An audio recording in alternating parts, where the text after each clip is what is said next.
So this is a complete switch in gears. And I first want to thank Shitabra, whom I don't see around, maybe he's, oh, there he is, for very kindly inviting me. It's been really very nice for me to be here to listen to things which I don't, usually read a great deal about or think about. And I hope this cell biology that we do will be of some interest to this group. So the general area of research that I work in is in regulation of synaptic vesicle transport. Yesterday, Krishanu very nicely introduced the problem to everybody in this group, and today we've had two speakers who use the model that I use, which is C. elegans, who've already introduced the systems and its advantages. But I'll give you a very, very brief overview of the question and what has motivated our studies so far. So the process of axonal transport is one which carries multiple cargoes from the cell body to the synapse and from the synapse back to the cell body. In the anterograde direction, multiple cargoes such as synaptic vesicles and mitochondria move from the cell body to the synapse, and the reverse direction is called retrograde transport. Axonal transport is necessary in all neurons. It's fundamental for the formation and function of the nerve system of which the brain is part. And defects in axonal transport have been implicated in either initiating or in the progression of several neurodegenerative diseases. One example which Krishanu gave yesterday was ALS and Alzheimer's. It's also intrinsically interesting because if you think of flow of cargo and you think of the distances that need to be covered, I'll give you a very simple example.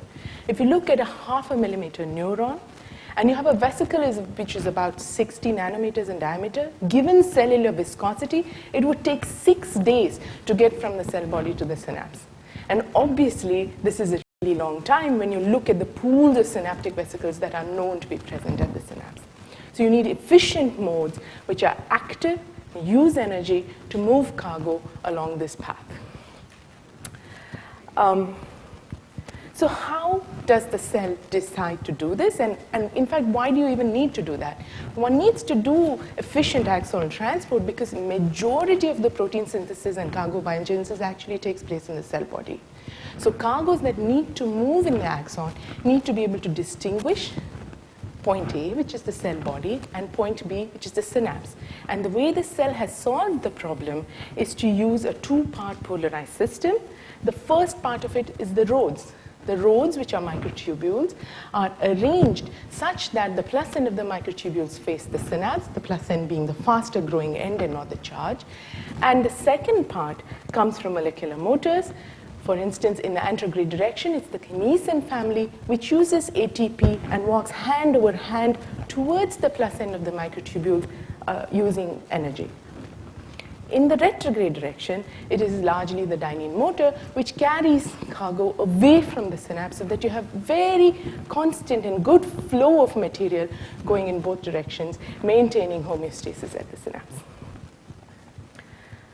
So although we work on retrograde transport as well as transport of mitochondria, those are smaller efforts on our part.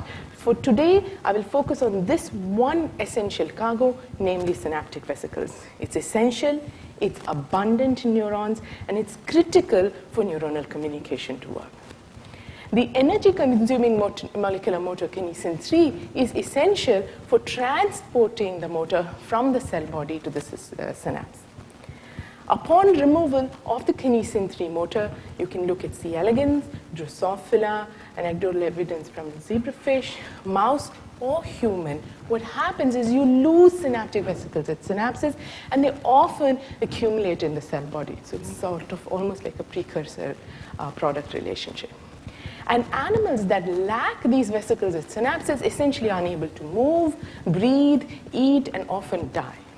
So it's obviously a critical and major regulator of synaptic vesicle transport.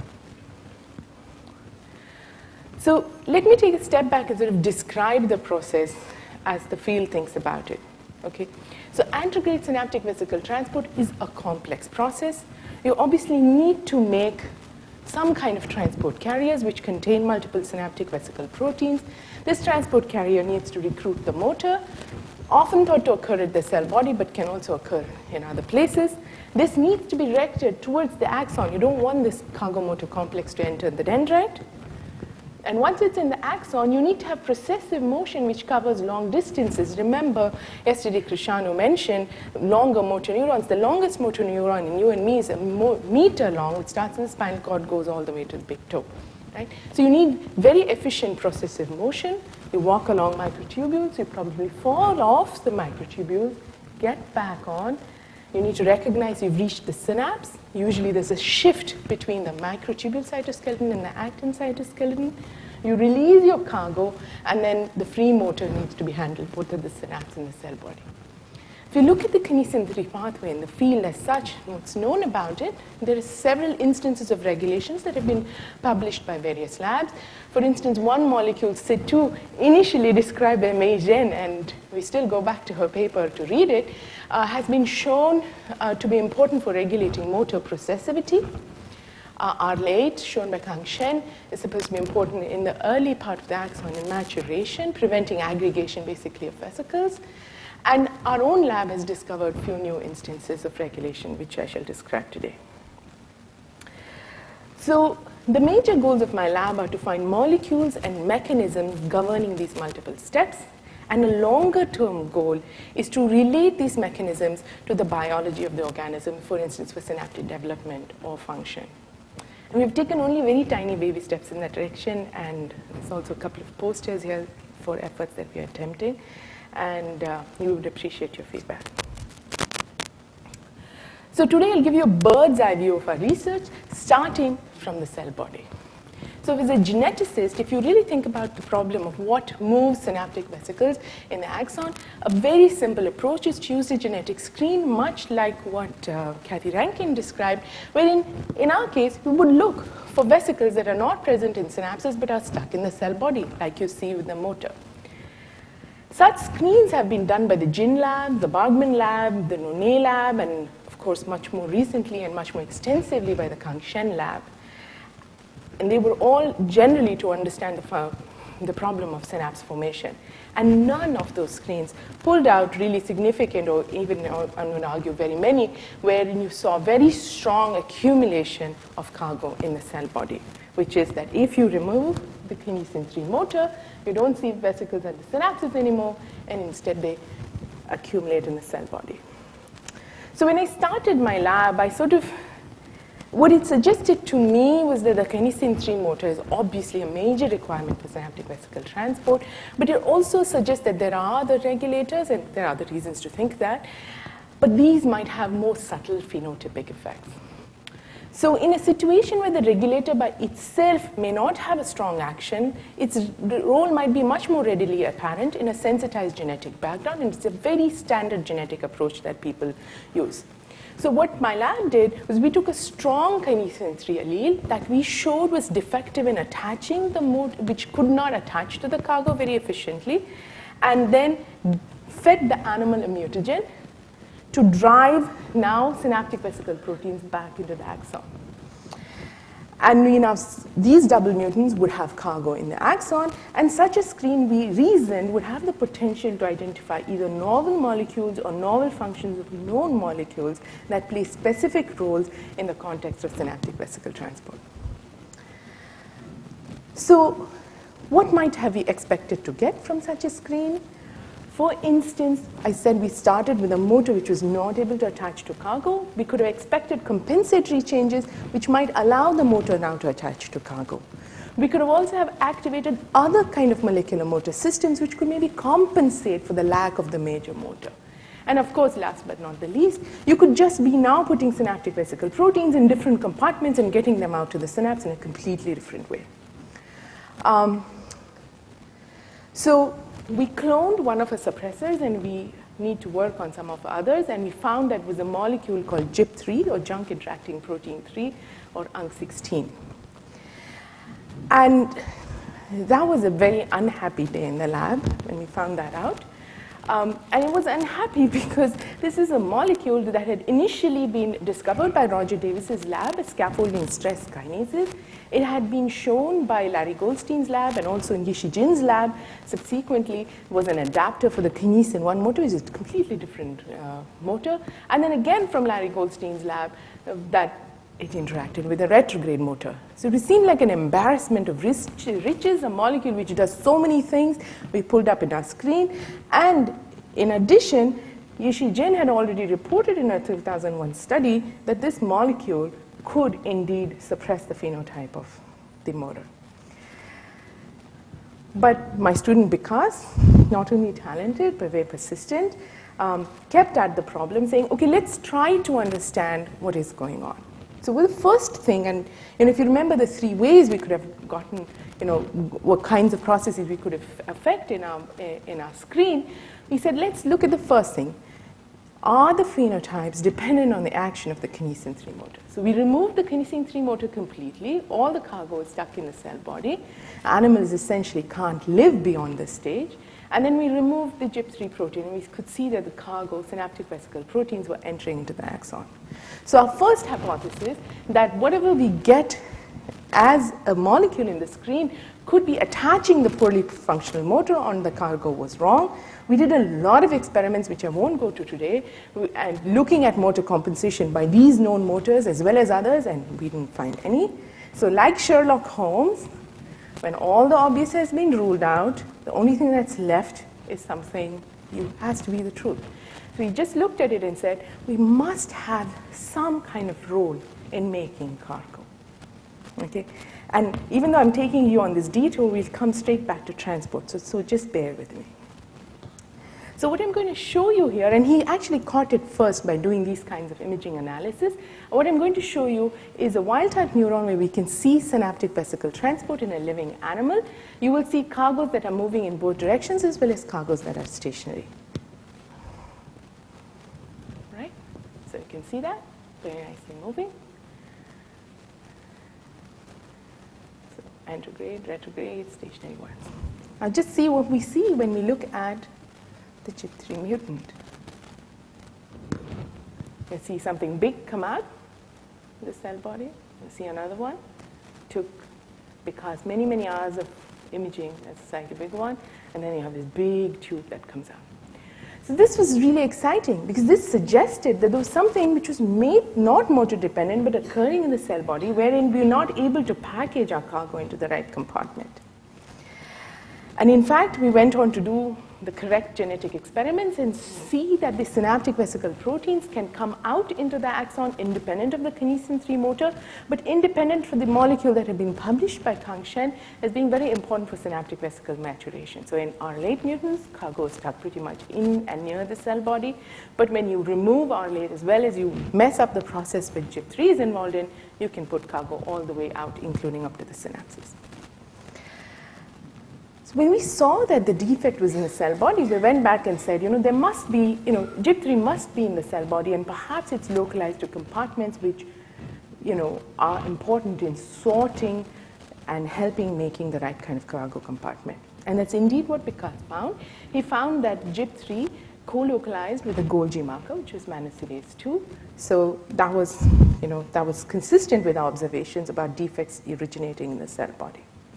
And once we found that, we said, is it only messed up in one way, or are there a lot of problems with it? And in fact, I'll just show one of the phenotypes that we found, which is that when you look at resident Golgi enzymes, usually they're restricted to the cell body in the neuron, but they now end up coming out all the way into the axon. And in fact, in some animals, you will see that the Golgi, there are many more puncta present in the cell body. So clearly, it suggested to all of our burden of evidence, putting resident Golgi enzymes into the axon, we're putting dendritic proteins into the axons, we're putting axonal proteins both, in aberrant carriers but also into the dendrite, that there were widespread trafficking defects in this mutant. And this was the basis of suppression of the kinesin 3 mutant. At this point in time, we felt that we really needed to understand what was going on and why we were seeing these kinds of effects and why GIP3 was doing what it was. So we took advantage of the fact that several proteins had been reported to be things that messed up the polarity of the neuron based on the fact that synaptic vesicle proteins, which were destined for the axon, ended up in the dendrite. We screened through a large number of, not large, there were only about 3 or 4. We screened through them, initially, and we identified that LARC, which is a Parkinsonian kinase, shared phenotypes with GIP3. What did it share? It shared the fact that it could make large cargo compartments, much like GIP3. It put dendritic proteins, it put axonal proteins into dendrites, but it did not put dendritic proteins into axons. But resident Golgi enzymes were able to come out into the axon. In every case we looked at, LARC had similar phenotypes to GIP3, most cases, except the dendritic proteins, but was less severe. And double mutants looked like GIP3 mutants. So after we saw that, we said, what happens? This is a kinase which had already been reported by Naoki Hisamoto's group, was present on the Golgi. So can you now control what goes into a cargo vesicle by putting a lot of LARC in the cell when it lacks GIP3? And this was these experiments. What we saw was that when we overexpressed LARC, we could suppress the mistrafficking defect, as well as how many large transport carriers were formed. In addition, using transgenic lines that had been provided to us by Naoki Hisamoto, which rescued the phenotypes, we were able to show that LARC and GIP3 were present in the same complex in a worm. And last but not the least, we saw that in GIP3 mutants, the LARC localization was changed, so that was no longer tightly localized to the Golgi, but seems to be slightly more diffuse. And another component of, which was very important for sorting on the cargo complex, which was ANC101 or AP2, was also mislocalized in GIP3 mutants. So putting all of this together, this is the conclusion that we came to. I'm sorry I'm cutting the story short. For those of you who might be interested, we can discuss it later. We think that GIP3 and LARC2 may be present on the Golgi or on some endosomal structure, which is important for sorting, acts as a negative regulator, prevents molecules from being put in the wrong compartment. When you lack GIP3, you're not able to recruit LARC2 effectively to the Golgi. Neither are you able to recruit the sorting molecule AP2, and therefore now you lose your molecular fence and things sort of get into compartments that they shouldn't. These compartments are moved by other motors, not just kinesin 3, and therefore they're able to enter the axon as well as the dendrite, and we see the suppression. When you remove LARC2, the phenotype is not as extreme. You do have some errors, but it's not as extreme. So what? This is an advanced test on the problem of axonal transport. In fact, this was through a long series of conversations that me and Vikas had. We said, and I kept telling Vikas, this is very important because what we have found is that for the first time we have found something where you have cargo being formed, and we have an insight, we can probably gain some kind of signature as to what is happening to the motor. Because if you don't make the right kind of cargo, the motor probably has less surfaces to be recruited to. And I've been looking for this kind of signature for a very long time. So Vikas then went on and I will skip this slide, went on and looked at what was happening to the synaptic vesicle motor, and he saw the following. This was the most exciting finding for us from this study, or at least for me. In wild type, a lot of the motor is in the axon. There's very little present in the cell body. But when you look at the GIP3 mutant where you're not making the right cargo carrier, you find that the motor accumulates in the cell body. In LARC, where most of the trafficking is more or less normal, you don't have as much accumulation, and if you overexpress LARC, you can suppress the higher levels of the motor that end up in the cell body. So what we learned from this study is that GIP3 is very important for the correct trafficking of synaptic proteins, and we think it occurs from the cell body, possibly the Golgi or the endosome, and it acts along with LARC1. But what is much more important is that a correct transport carrier is necessary to be able to recruit the motor. And in addition, what we gained for our future studies, which we are already finding pretty useful, is that the motor accumulation in the cell body is an additional marker for defective transport, where possibly you're not recruiting the motor onto the cargo surface. So after I've gone through all the genetics, it's probably harder, it might not be quite fit with this group. I'll come to something which I'm very fond of, briefly touch upon that. So when the motor cargo complex leaves the cell body and comes into the axon, you of course have motion taking place, right? You have, as you saw in some of the movies that Krishanu showed, that you can have anterograde and retrograde motion as well as the movies that I showed. So when I chose worms as a model system to start studying this problem, one of the things which attracted me was actually the touch neurons, which is very, very well characterized from its ultrastructural level. So you know the number of microtubules, you know the length of microtubules, and this is all very, very important, although I'm not going to show you in what ways it was important for our study. So the next thing was we started doing imaging systematically. We figured out that we were getting a lot of artifacts when we used anesthetics, so we developed a microfluidic device to do imaging. My postdoc Sudeep Mondal did that, and these were our collaborators. Kaustubh, who kept encouraging us in the beginning, saying we could do it and it was easy to try. And let me just show you our efforts in this direction. All right, so what you're going to see is a little worm which is moving around. You trap it, and I want you to note a few features of the transport. Already seen that. You'll see vesicles moving in the retrograde direction, vesicles moving in the anterograde direction, and you see stationary cargo. Okay? And you'll see that stationary cargo begins to break up. You'll find sometimes vesicles can go past stationary cargos and sometimes they cannot.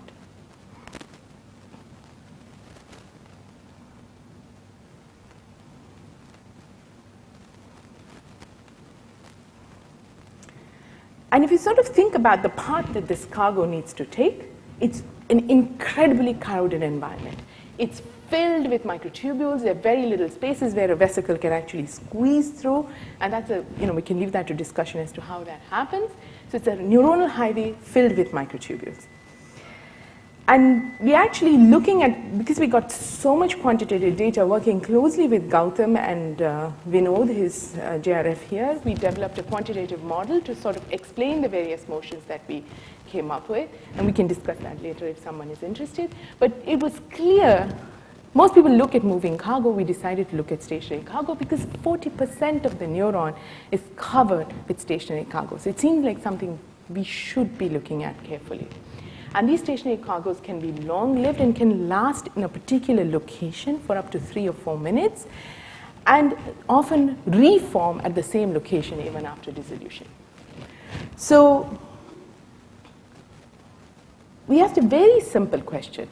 If you have a traffic jam like you might have seen on Indian roads, does it influence the motion of moving cargo? It's a very simple question. And we, in fact, found that it did. We found that there was much more effects on the anterogradely, that is going towards the synapse motion, and less in the retrograde direction. So these are some experiments where we bleach stationary cargos and track every single vesicle that comes through. You can see a retrogradely moving vesicle actually moves past the stationary cargo, and an anterogradely moving vesicle stops. And if you look at the numbers that come from such experiments, you find that over 50% of the vesicles actually stop when we do this kind of careful analysis. And in the retrograde pathway, in the retrogradely moving vesicles, only 15% of the vesicles stop. In fact, this is a characteristic not only of the touch neurons. You can look at other neurons like motor neurons. We see the same thing. We look at dendritic cargo like glutamate receptors. Any cargo that is moved by the dynein motor, we find is able to blow through a stationary cargo. And this is because the dynein motor is more versatile. When it walks on the microtubule, it can walk backwards, it can sidestep, which allows it, like the Indian auto rickshaw, to bypass a traffic jam, unlike a big truck, which would have a harder time doing that. Okay? So essentially, an anterogradely moving vesicles came frequently to a stop. And this is not unique to the C. elegans system. So Sudeep actually, built an additional microfluidic device to do imaging in Drosophila, and Shikhar did those movies. And what we could see was that we saw the same kind of differential when we looked at synaptic vesicle markers. Anterogradely moving vesicles stopped much more than retrogradely moving vesicles. And we haven't looked at 90 mutants here, but we really should and can do so. So, we did all the cell biology, and then the question was, why should you care? So what if you have stationary cargo vesicles? Maybe it's just that the motors fall off the microtubules, motors fall off the cargo, or you come to the end of a microtubule, or there's a traffic jam. So the question in other ways is, do stationary cargo have a role in the biology of the neuron? And this is where it was kind of nice that we were able to come this far. Well, we asked us a very simple question. So Kausalya, who used to be a postdoc in my lab, he said, let us just stimulate the animal repeatedly. We initially started with 5 stimulations and nothing happened. So we stimulate the animal repeatedly using gentle touch and look at cargo transport in the touch neuron. So what would we see? When we stimulate the animal 30 to 40 times using an eyelash, and then we image, here are multiple kymographs, what we find is that the number of stationary cargos drop. And I'll show you a later figure where we see the number of vesicles per stationary cargo drop. And in about an hour after the stimulation, it comes back up. So we did it this way, and we also had this artificial dirt-type device that Sudeep made, and we just let the animal bang against these pillars. In this case, we don't have very good control over how many stimulations it undergoes. But even in this case, we see that number of stationary cargo drop and amount of signal per stationary cargo drops. So if you actually look at every stationary cargo, they have a large number of vesicles. After repeated stimulations, you lose all the higher intensities. In fact, the vesicles are much fewer at those stationary cargos without really much of an effect on the moving cargo. So what we learned from our studies here is that stationary cargo clusters act as local traffic jams. These arise, which I didn't show you, they arise because collisions occur in the neuron where anterogradely and retrogradely moving cargo dash with each other. They occur when there are big traffic jams, like a big mitochondria is guaranteed to stop vesicles on either sides of it, okay? And anterogradely moving vesicles cannot blow through a traffic jam. Retrogradely moving vesicles, because of its versatile motor, are able to bypass these jams. And what was very interesting for us is that stationary cargo may be reservoirs from which vesicles can be recruited, if need be, without needing to go back to the cell body upon repeated stimulation. So that's an angle that we would love to explore, and we first need to set up good methodologies to look at that. So how am I with time? I've been going great. I'm fine? Okay, that's great. So I took you on the path where I said in the cell body, you need to make the right cargo complex to be able to recruit the motor, and motors don't accumulate. I told you a little story about the axon. I'll finally tell you, you have the motor cargo complex starting from the cell body, moving in the axon, you come to the synapse. What happens next? So there were 2 major hypotheses in the field, and we were actually driven to these experiments. I've been wanting to answer this question for a very long time, but it was very nice that a screen gave us a set of tools which allowed us to sort of try to bring some kind of answer to this question. So essentially what we had was an allelic series of differential cargo binding with a kinesin 3 motor. So let's just do a simple thought experiment. You have the motor cargo complex, it comes to the synapse, it delivers the cargo, motor is released. What happens to the motor? Does it stick around? And that's, in fact, what many people have proposed, that the motor sticks around, diffuses back to the cell body, and then gets reused again. But I'm going to ask you a very simple question. You have a 1 meter long axon. I mean, why would you want to bother about taking a motor back from the synapse all the way to the cell body to do this job again? Okay? But there had been anecdotal evidences, and certainly mentioned at least in Venn review, where motors, they suggested, essentially from 1 or 2 experiments from Hirokawa's group, that they could be degraded at synapses. So we were able to address this directly, in part driven by the genetics that we had already done. We saw that we asked this directly by using a temperature-sensitive ubiquitination mutant, And when we reduced degradation in the entire animal and we looked at the wild type motor, we could see that motor levels increased only at synapses, not in any other place, showing clearly that motors that came to the synapses were degraded. So there is an implication of this, and this implication is a set of experiments which we finally was able to do in my own lab. So axonal transport was discovered by Paul Weiss, in part motivated by World War II injuries of people who crashed in airplanes, where he wanted to look at axonal biology, right? So he just cut open various animals, cats, rabbits, and tied a suture around the neuron, sewed the animal up, waited several weeks, opened it up again, and this is a figure from his paper, and he could see flow of cargo from the cell body to the synapse and from the synapse back to the cell body. And this is really a beautiful assay which is used to this day, because what it tells you, unlike the movie that I showed you, is that bulk flow of cargo taking place over several days. At any given point of time, any cargo can move bidirectionally. What you're really interested in, if you're interested in understanding the biology of the neuron or the animal, is really over time what cargo ends up at the synapse, right? And I tried all through my postdoc to do these kinds of experiments. Unbelievable. 5 years, I tried everything on the sun, nothing worked. When I came to NCBS, I spoke to Kaustubh, and I said, Kaustubh, the only thing I can think of is now to cut the neuron. And he said, yeah, that's very easy to do. Let's just cut the neuron. It's very easy. And thanks to his encouragement, we went ahead and did this experiment where we cut the axon somewhere either close to the cell body or closer to the synapse. And we looked to see if our model is that motors comes to synapses and then gets degraded, is the motor going to come back? You would predict that it should not. And that's exactly what we see. Very little motor comes back. When we block the degradation pathway so that motors can no longer be chewed up at synapses, we now find that the motor can return to the cell body. We back this up not only by this injury model, but doing bleach recovery experiments where we see the same thing.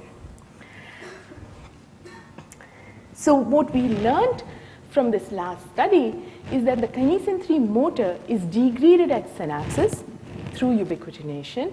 Our genetics, where we had the allelic series of differential cargo bindings, strongly suggested to us that this happened, that the motor cargo complex came to the synapse, let go of the cargo, and that eventually led to motor degradation. And why is this important? Why might you want to get rid of the motor at synapses? We think this is really important because if you have the anterograde motor hanging around, it could attach to retrograde cargo, and instead of, if you had looked at our movies carefully, you will see that retrograde cargos just zip through and go back to the cell body. We see that retrograde cargo would now have a competing anterograde motor on it and drag this detrimental cargo back to the synapse, and work that it did at this, as a postdoc showed that accumulation of retrograde cargo at synapses. And this data comes from multiple systems, looking at Drosophila, Erica Bible Saxton, Erica Holzbauer work in mouse. Retrograde cargo accumulation at synapses is really detrimental to the synapse and therefore to the organism. So putting all of these little short stories that I've told you so far, we see that regulation occurs at the cell body, where we think motors are held in pools. When you have the right cargo or the right partner, is a story which I haven't told you about, you can attach the motor to the cargo. The motor cargo complex enters the axon and undergoes processive motion, but when it reaches a traffic jam, a cargo intended for the synapse actually ends up stopping much more. And that might be the way in which you build up pools all along the axon. These pools can release vesicles. We don't really know where they go. We suspect they go towards the synapse from some preliminary experiments. Upon repeated stimulation, so based on cellular needs, you're able to release pools of vesicles from the stationary cargo. We've got a story developing in how vesicles go to synapses, which not. And then once you get your motor cargo to the complex to the synapse, you release your cargo and the motor gets degraded. We're also working on the retrograde pathway. We've developed tools, but it's not ready for prime time yet. So I should tell you who did the work. Jitendra did some of the motor degradation story and did the suppressor screen. Sudeep developed the microfluidics, and all of the imaging, some of Sudeep's movies, Krishna was kind enough to show, were taken by Sudeep and another grad student of mine who's not here, Shikha, because showed that motors got degraded as synapses, and he's done the entire M16 story. Kausalya was a former postdoc who worked on the stationary cargo. I have really amazing interdisciplinary collaborators who, partners in crime, Gautam with whom I've developed a model, Kaustu with whom I did the laser axotomy experiments and the microfluidics, and Venkat with whom we continue to work on developing microfluidic devices.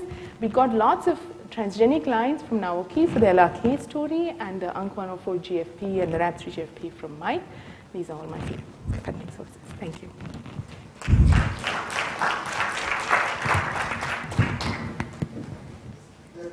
Plenty of time for questions. Oh, I'm glad I finished in time. Okay. I have a question for all three speakers of the morning, taken together. The C. elegans system has been studied extensively by now, and a lot of how and what questions have been answered about the mechanisms. Are you at a stage where you can begin to ask evolutionary biology questions about the why this system happened? Kathy? I think it's always the why question is very hard to answer. So I think we can try to think of the why question. I mean, people are doing that. I mean, it would not be unreasonable. I mean, other people are better qualified to say that. I can say it from the context of some of this work that we did, that we're very, very interested in the why question. But unless you know the how question, you can't even begin to approach the why questions, which is why we have focused so much of our efforts in first figuring out the cell biology, so we can now begin to link cell biology to behavior and then ask, why does it need to be this way? But that's just our experience. Kathy and May can fill in and you.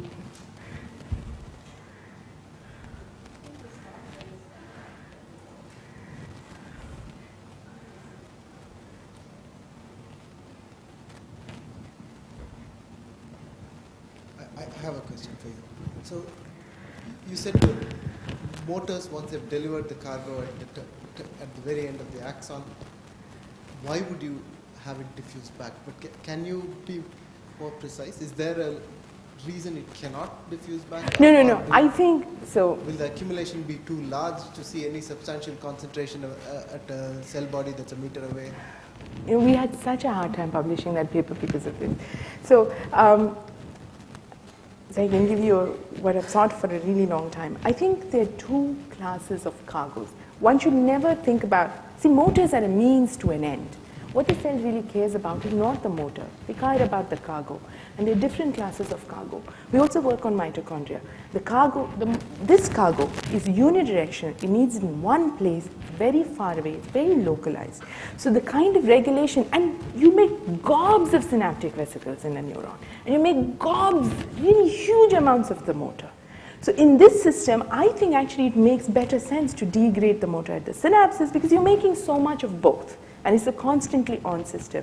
But if you want a distribution, then you need a completely, so a large part of the molecular, the biophysicists who work on motors or the biochemists who work on motors talk about bidirectional motion of cargo. And in that case, when you want to set up distributions, you want to regulate your motor completely differently. So the cargo is what decides how you want to set up your, how you want to set up your motor activity. So there are going to be cases where the motor is going to diffuse back, a motor which has multiple cargoes like kinesin 1, or a motor which wants to set up distributions like kinesins and dyneins. They don't get degraded, I think. So there's going to be a very, it's dependent. It's not as if they cannot diffuse back to the cell body. What I'm saying is that the cargo which drives whether a particular motor goes back to the cell body or does not. I think this. We have to test it by doing switches. Someday we'll get to it. I have a related question. So the evidence for the use it or lose it model of motor degradation is a bit indirect. It comes from the ubiquitination experiment. Yes. So I was wondering if you could do a more direct experiment by photoconverting Yes. motors, for example. That's next on the plan. That's next on the plan. We need to do that. We need to photoconvert. So we would photoconvert the touch neuron branch, which is great location, and watch it go to the synapse, and then see what happens. But I want to say one more thing. It's not as if zero degradation occurs in the axon. And those also come from the axotomy experiments. So if you cut off the posterior end of the neuron, which is not attached to the synapse, you can still see a little bit of degradation going on there. That clearly tells you, I mean, to my mind, this use it or lose it is exactly right. But if you fall off the motor along the axonal path too, you could be removed. So I think you don't want a lot of free, a very strong, kinesin 3 is a very strong, very directional, it's a really beautiful motor. And it, you know, it's not like kinesin 1, which is a generalist. It's a specialist, and you probably don't want it around. I don't know. It's a guess.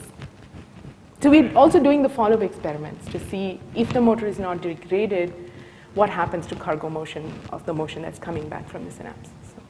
Can I ask another question? Yeah. So in your model, UNC16 is a negative regulator of egress from the Golgi via kinesin 3. So Yes. in the UNC16 mutant, is your model that now the synaptic vesicles hop on kinesin 1? So and you test that? That's a great question. I mean, obviously there must be a balance between the cutting enzyme and the motor. What we find is these large tubes form and move independent of kinesin 1 as well as kinesin 3. Their speeds change a little bit, so we suspect that because these compartments, whatever they are, have many other proteins which have the capacity to non-specifically recruit lots of motors. So Ken Miller has a study as well, and both of us have looked extensively at a large number of motors to see if any of them would block this kind of, you know, egress from the cell body. And he's been looking at lysosomes, and we've been looking at synaptic vesicle proteins, and we haven't found one. So my guess is there's complete change in cargo selectivity, because you're no longer sorting components correctly, so you make all these aberrant large tubes, which we can even see in the EM, and they just non-specifically recruit motors. This is my guess. It's very unsatisfying, but that's what we seem to find. Just one question. It's on? Okay. I think, because I haven't worked on this for many years now, so I think the traditional view of during synaptogenesis excesses was the early batch of the vesicles goes to the synapse, and then it contributes a lot. But then afterwards was really the endocytosis, all those events contributes. Yes. But in your view, how much of this retrograde transport really contribute in the vesicle recycling? That's a beautiful question. So I think you can, that's a beautiful question, May. So basically, I think at synapses, you can, of course, refill and reuse. You need some turnover taking place. And we still don't understand what drives the turnovers, what has to go, how's the decision makes as to what goes back. That is why I think this delivery system, when we did the repeated stimulations, for instance, we don't see it early on because the reserve capacity at the synapse is capable of handling it all. But I think when the animal is getting continuously stimulated, it sort of says, you know, we don't know what the threshold is. We need to find that out. But at some point it says, aha, I really need to make sure I'm going to be okay because I'm reusing this pool so much that we need some turnover taking place. It would be great to get some numbers. We have some good ideas as to how to try it, but we've not started those experiments. That's what I was thinking when you said yes. you can immobilize that, right? Absolutely. Specific type of synapses that needs to adapt to different strengths. Yes, and we'd love to do that. So, you know, we would love to be able to look at other neurons to see if it is next PhD student.